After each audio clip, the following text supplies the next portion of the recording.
Hello everyone and welcome to Compy Prep Hub by Takshila Learning. So 60 days का crash course almost अब wind up होने वाला है. So now it's time to discuss some new pattern questions. तो banking के exam में अगर हम देखें तो ये सभी स्पेसिफिकली कुछ चेंजेस आए हैं एंड अब हमें उसमें नए तरीके के क्वेश्चंस अब नजर आने लगे हैं, जिसमें से एक है मैच द फॉलोइंग. तो मैच द फॉलोइंग या फिर हम बोल सकते हैं मैच द कॉलम्स. तो इसमें बेसिकली आपको दो कॉलम्स ये होते हैं एंड आपको मीनिंगफुल कोई सेंटेंस बन रहा है या नहीं किसी दो फ्रेजेस को मिला के, तो हमें उन दोनों कॉलम्स में मैच करना होता है. उसी को हम कहते हैं मैच द फॉलोइंग. सो नए पैटर्न के क्वेश्चंस हैं, प्रैक्टिस करना जरूरी है and as you all know के भी हम बैंकिंग के प्री एग्जाम की बात कर रहे हैं, तो ये ऐसा हो नहीं सकता कि इस टॉपिक को हम छोड़ दें. तो अभी हमारे ऑलमोस्ट सारे टॉपिक्स कवर हो चुके हैं. तो अगर आपने अभी वीडियोस नहीं देखी हैं, नए व्यूवर हैं, तो आप हमारी प्लेलिस्ट जाकर देख सकते हो कि 60 डेज का क्रैश कोर्स हमारा चल रहा था, जिसमें हमने प्री एग्जाम के सारे टॉपिक्स कवर किए थे. सो चलिए आज की वीडियो स्टार्ट करते हैं. सो मैच द फॉलोइंग और मैच द कॉलम जो है आज का ये हमारा टॉपिक रहेगा. सो चलिए क्वेश्चन स्टार्ट करते हैं. मैच द फॉलोइंग की अगर मैं बात करूं तो इसमें एज सच हमारा कुछ टिप्स ट्रिक्स ज्यादा यूज नहीं होती हैं. बस यही है कि आपको कॉलम्स मैच करने होते हैं. रीडिंग स्किल्स की यहाँ पे आपको सबसे ज्यादा जरूरत पड़ती है. प्लस में जैसे मैं आपको बोलती हूँ द हिंदू का एडिटोरियल अगर आप पढ़ रहे हैं तो कुछ इसमें सेंटेंसेस आपको डायरेक्ट वहां से भी मिलेंगे. तो ये रीडिंग स्किल्स यहाँ पे आपको इसमें चाहिए. तो 5 मार्क्स आप इजीली गेन कर सकते हो, क्योंकि ऑन एन एवरेज में बात करूँ तो 5 क्वेश्चन इससे पूछे जा सकते हैं. बाकी 2-3 अभी आ सकते हैं, बट ये क्वेश्चन आजकल इससे ज्यादा पूछे जा रहे हैं.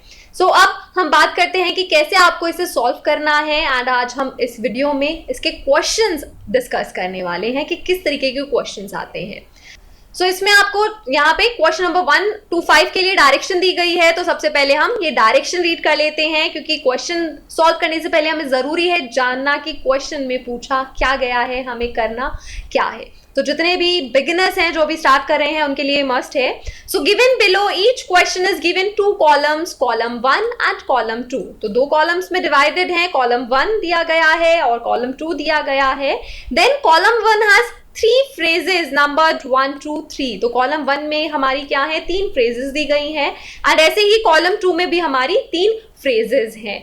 Now what we have to do कि हमें दोनों कॉलम्स में phrases जो दी गई हैं उनको मैच करना है कि कौन सी फ्रेज किसके साथ मिलके एक मीनिंगफुल सेंटेंस बना रही है. तो अगर कोई भी ऐसी फ्रेज होती है तो वो हमारा जो उसका सीक्वेंस है, फॉर एग्जाम्पल अगर कॉलम 1 की नंबर 1 फ्रेज है वो कॉलम 2 की नंबर 6 के साथ फ्रेज बना रही है, तो हमारा जो आंसर होगा दैट इज 1 and 6, क्योंकि एक मीनिंगफुल सेंटेंस इन दोनों फ्रेजेस को मिलके बन रहा है. सो हमें कॉलम 1 के साथ कॉलम 2 वाली फ्रेजेस का मैच करना है एक मीनिंगफुल सेंटेंस के लिए. यहाँ पे इस बात पे गौर देना, मीनिंगफुल सेंटेंस आपका बनना चाहिए. ऐसा नहीं है कि कोई भी सेंटेंस बन रहा है तो वो मीनिंगफुल होना चाहिए.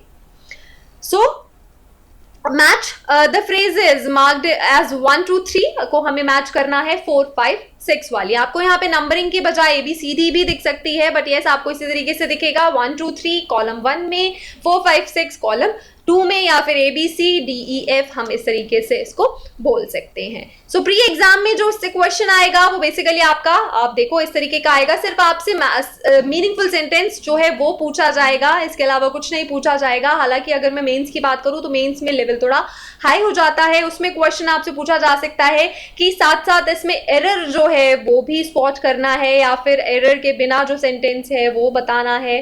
तो इस तरीके से थोड़ा इसमें इन्हांसमेंट हो सकती है, बट नाउ अभी हम सिर्फ बात करेंगे जहां पे हमें सिर्फ इनको मैच करना है.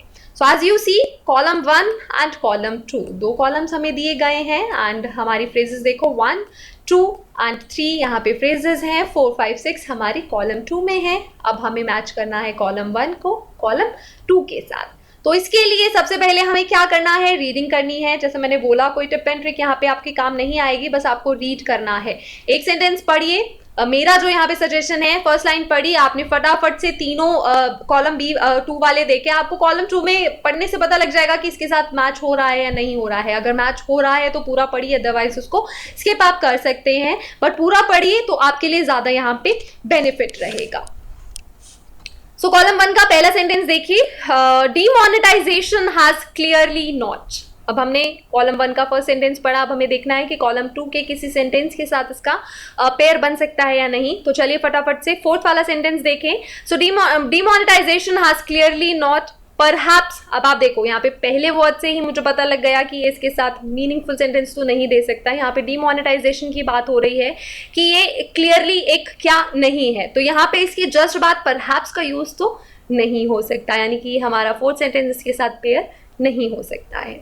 यहाँ पे ये गलती मत आप करना कि आप सीधा ऑप्शंस पे चले जाओ, आपको पहले रीड करना है। यहाँ से अगर आप पेयरिंग कर लोगे तो ऑप्शंस में आपको ज़्यादा इंटल्ज होने की ज़रूरत नहीं पड़ेगी एंड गलत होने के जो आपके चांसेस हैं वो भी बहुत ज़्यादा रिड्यूस हो जाएंगे। तो ये चीज़ ज़रूर ध्यान रखना, रीडिंग यहाँ पे पहले इंपॉर्टेंट है, पहले रीडिंग कीजिएगा उसके बाद आप ऑप्शंस पे जाइएगा।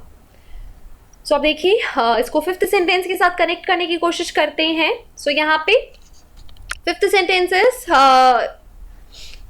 Can be achieved. तो demonetisation has clearly not can be achieved, not can be achieved, तो इट्स ऑब्वियस कि यहाँ पे इसका पेयरिंग इसके साथ भी नहीं हो रहा है। The last sentence, so has clearly not but ensure that the way, तो आप देखो कि ये भी इसके साथ कोई मीनिंगफुल सेंटेंस नहीं बन रहा है और मुझे पूरी लाइन पढ़ने की ज़रूरत नहीं पड़ी है क्योंकि मुझे पहले ही पता लग गया है स्टार्टिंग से ही कि ये इसके साथ कंबाइन नहीं हो रहा है।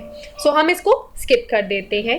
देन मूविंग फॉरवर्ड सेकेंड अपना लाइन देखते हैं, that is one can only imagine the greater Heights that, तो इसके साथ अब हमें कॉलम 2 वाले मैच करने हैं। सो यहाँ पे देखें कि एक कोई भी यहाँ पे बात हो रही है कि ग्रेटर हाइट्स को इमेजिन करने के लिए one can only imagine the greater Heights that perhaps the biggest mistake, know that can be achieved. तो यस यहाँ पे देखो ये मैच हो सकता है, तो अब हम इसको पूरा रीड करेंगे।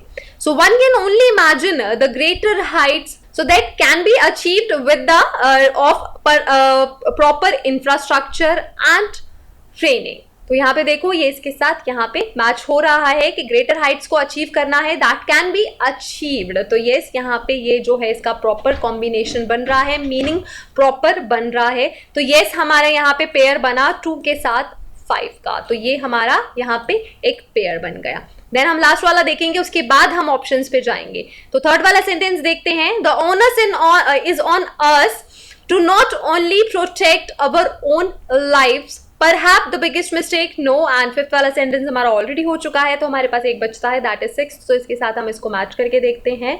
सो to protect our own lives but ensure that the way we drive does not affect the lives of other on the road. अब आप देखो ये भी इसके साथ एक मीनिंगफुल सेंटेंस बना रहा है। The onus is on to not only, ना ही सिर्फ अपनी लाइफ प्रोटेक्ट करना बल्कि दूसरे की लाइफ भी प्रोटेक्ट करना जो कि रोड पे चल रहे हैं। तो यस ये भी यहाँ पे एक मीनिंगफुल हमारा सेंटेंस बन रहा है। तो यहाँ से हमारे 2 मीनिंगफुल सेंटेंसेस बने, 2 with 5th and 3 with 6th। Now अब हम अपने ऑप्शंस की तरफ चलते हैं।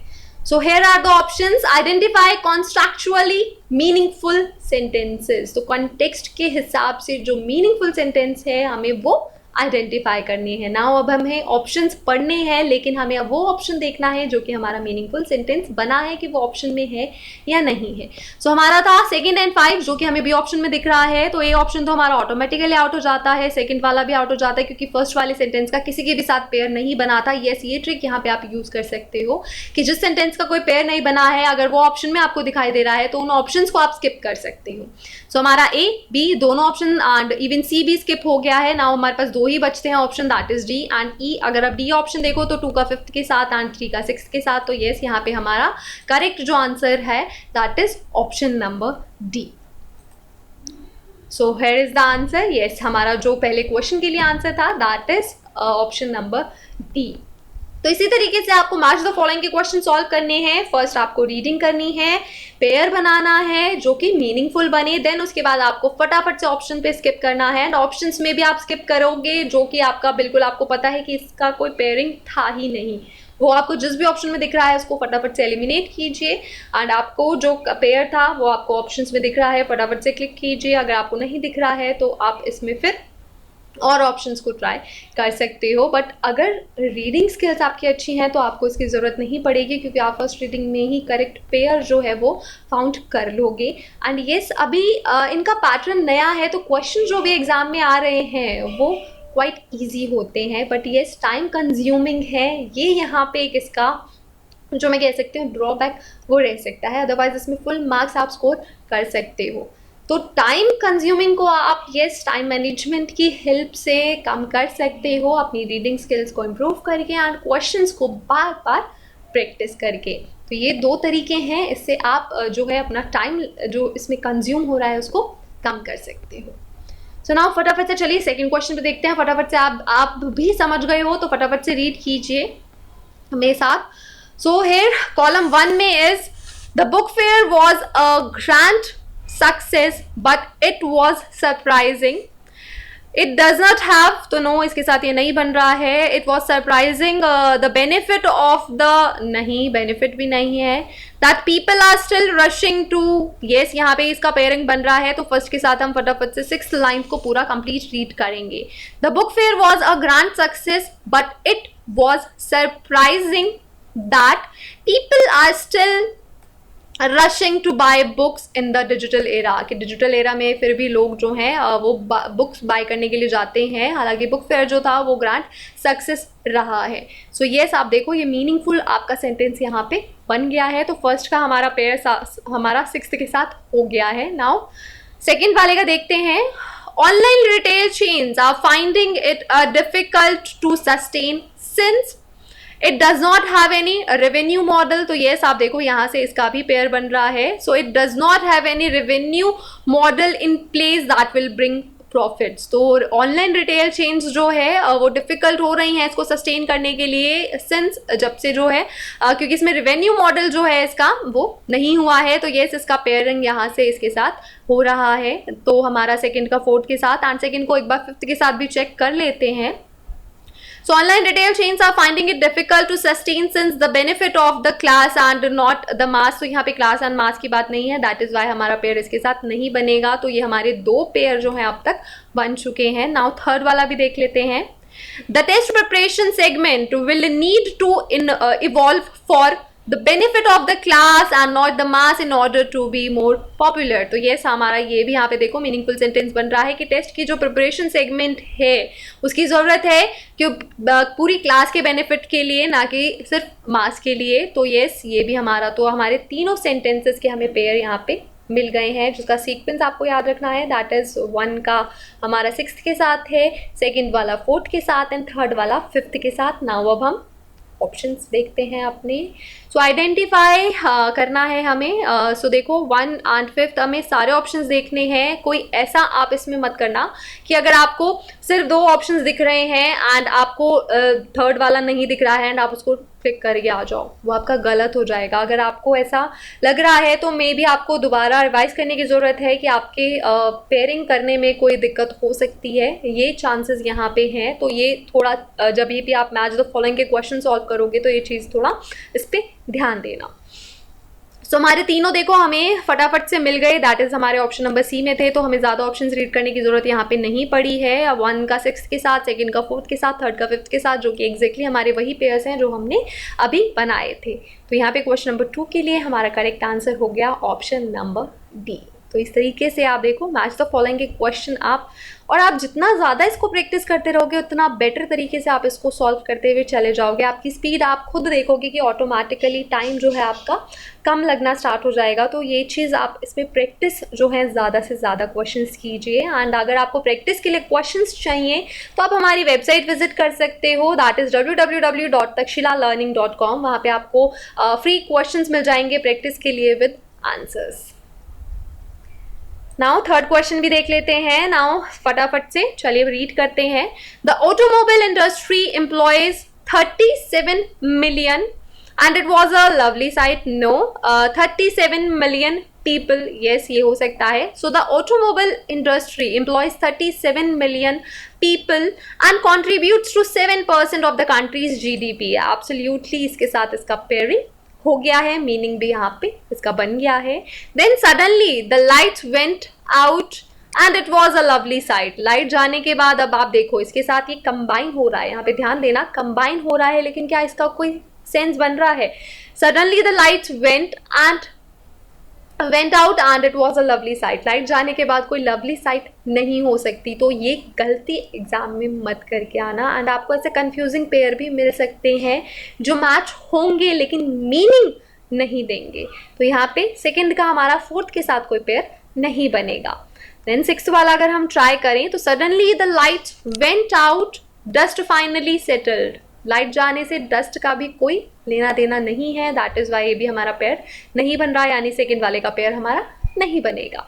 Now third one is the waves were cracking on the shore. तो जो है वेव्स जो है वो वहाँ पे क्रैश कर रही थी, कहाँ पे? शोर पे। And it was a lovely site. Yes, ये देखो यहाँ पे मीनिंग इसका हो सकता है कि वेव्स अगर शोर पे आके क्रैश कर रही हैं तो वहाँ पे ये एक बढ़िया सीन हो सकता है देखने के लिए, जिसको कोई भी देखने का जिसका मन कर जाए। तो यस, यहाँ पे ये हमारा पेयर हो सकता है। नाउ सिक्स्थ वाले से भी अगर हम देखें, the waves were crashing on the shore, dust finally settled. तो ये यहाँ पे नहीं, कोई मीनिंग इसका नहीं बन रहा है। शोर पे अगर वेव्स आ रही हैं तो वो कोई वहाँ पे डस्ट सेटल नहीं हो रही है, डस्ट वहाँ पे इसका कोई लेना देना नहीं है। तो इसका पेयर हमारा बना टी के साथ।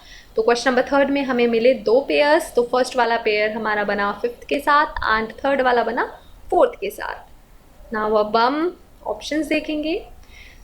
सो फर्स्ट वाला हमारा फिफ्थ के साथ तो था, लेकिन सेकंड पेयर नहीं दिया है, तो यहाँ पे हमारा करेक्ट ऑप्शन देखो, ऑप्शन नंबर डी में हमें दोनों मिल रहे हैं, फर्स्ट का फिफ्थ के साथ एंड थर्ड का फोर्थ के साथ। तो क्वेश्चन नंबर थर्ड के लिए यहाँ पे हमारा करेक्ट आंसर हो गया option number D.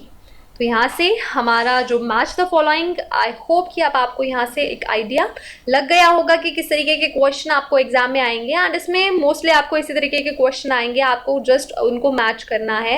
And believe me, easy होते हैं। अगर आपकी रीडिंग स्किल्स अच्छी हैं, आप इसमें फुल मार्क्स स्कोर कर सकते हो विद लेस टाइम कंज्यूम करके। तो आपको इसको अगर मास्टर करना है तो क्या चीज़ें करनी है? रीडिंग डेली बेसिस पे। क्या?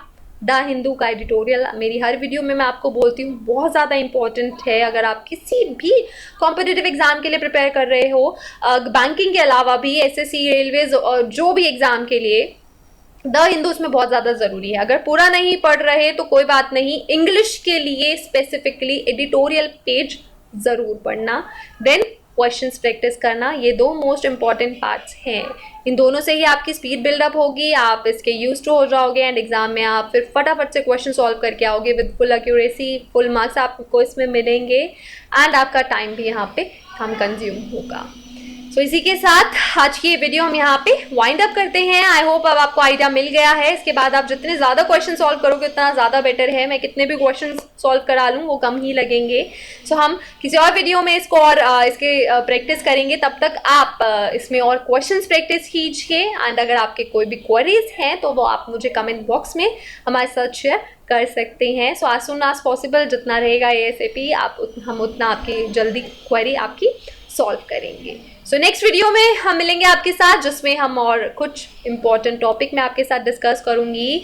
सो नेक्स्ट वीडियो के लिए स्टे ट्यून, बहुत इंपॉर्टेंट होने वाली है। वोकैबुलरी के बेसिकली क्वेश्चंस एग्जाम में किस तरीके से आते हैं वो मैं नेक्स्ट वीडियो में इसमें आपको बताने वाली हूँ। So stay tune for that and बाकी के सब्जेक्ट्स भी पढ़ते रहिए। So thank you so much for watching and stay tuned.